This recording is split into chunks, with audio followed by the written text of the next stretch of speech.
Hello everyone, I am Sricha Rudra, Assistant Professor, Department of CSC, MLR Institute of Technology.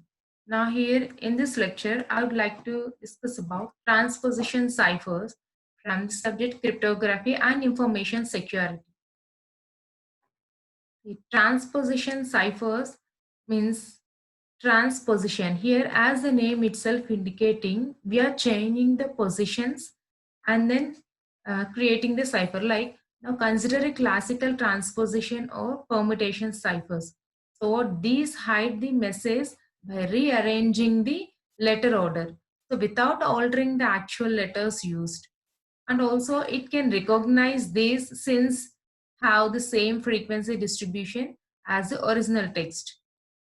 In this, we are having different types of ciphers like rail fence cipher and again row transposition cipher, product ciphers, and all we are having. You see what is this rail fence cipher?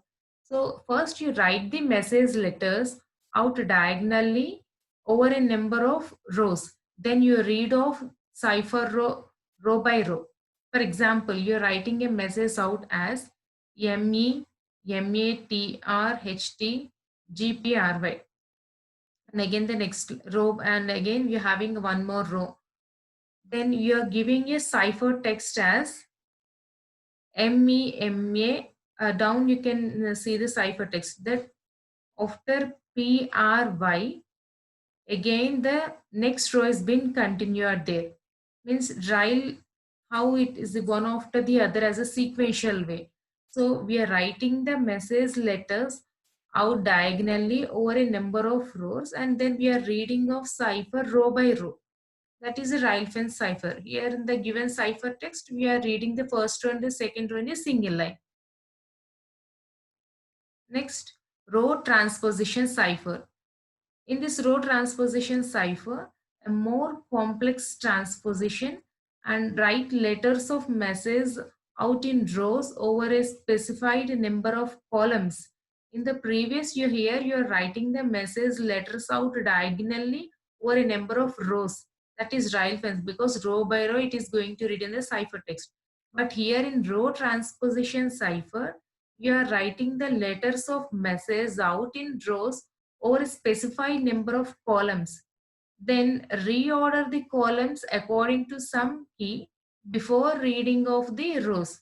So what you are doing after writing the letters of message out in a rows over a specified number of columns, we are then reordering the columns according to some key before reading of the rows. Like you having, for example, key is 34215667. What is the plain text you had given? Attack. P is the plain text. Now,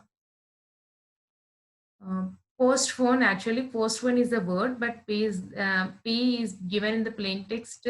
The first row P, and then again second row you are having postpone, and again D until, and again T ohm XYZ. So what is the cipher text you are getting? You will have a cipher text in a columns according to some key. Like the key is 3. Then what is the third row? So I'll point out you with the mouse. Here the key is 3, and here the third row is uh, starts with the T. This is T, and you are having ciphertext. Again in the second row, the third column is T. Again in the third row, third row, the third column is N. So T T N. Again in the fourth row, the third column is A. E T T N A. And when again coming to the key 4 means all the fourth column letters should be placed. This fourth column letters are A, P, T, M. You can see here A, P, T. Again the key is 2. All the letters with the second column T, S, U, O. T, S, U is to be placed. Like row transposition cipher. In a row, we are seeing with the help of the key, we are picking the particular column and then creating the ciphertext. So guys, once again, I'm explaining you row transposition cipher means we are transpositioning the position of a letters in the row and collecting them by column wise while writing the ciphertext. That is based on the key. That means we are reordering the columns according to some key before reading it of the rows. So here key we are having. First, our ciphertext should be all the letters from the third column. Next, all the letters from the fourth column. Next, all the alphabets from second column, first column, and then all the alphabets from fifth column, sixth column, and seventh column. This is the key. So this is the plain text here. This is the first row, second row, third row, and fourth row. 4 rows we are having. In these 4 rows, how many columns you are having? 1, 2, 3, 4, 5, 6 columns you are having. In these 6 columns, the third column alphabets are collected and kept as a ciphertext. Third column alphabets are T, T, N, A. So that I had written. Next, fourth column alphabets are A, P, T, A. A, P, T, A.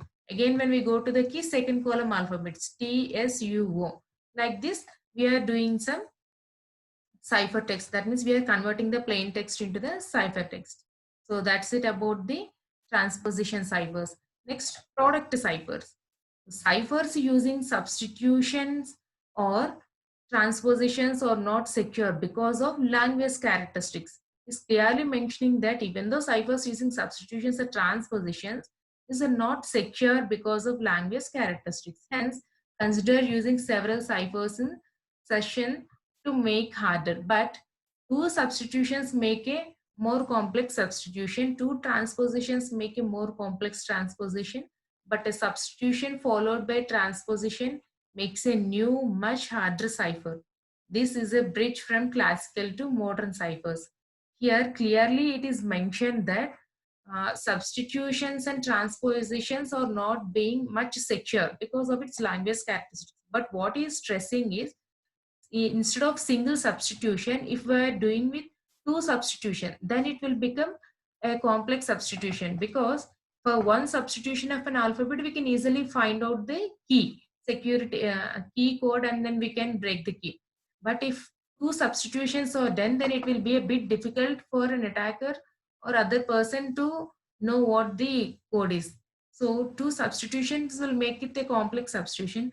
Along with that, two transpositions, substituting the alphabet for the twice and the transpositioning the for the twice will also make it more complex transposition.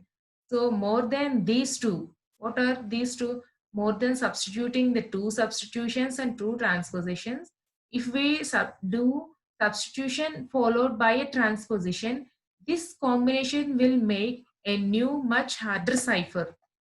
This is best preferred as per my knowledge.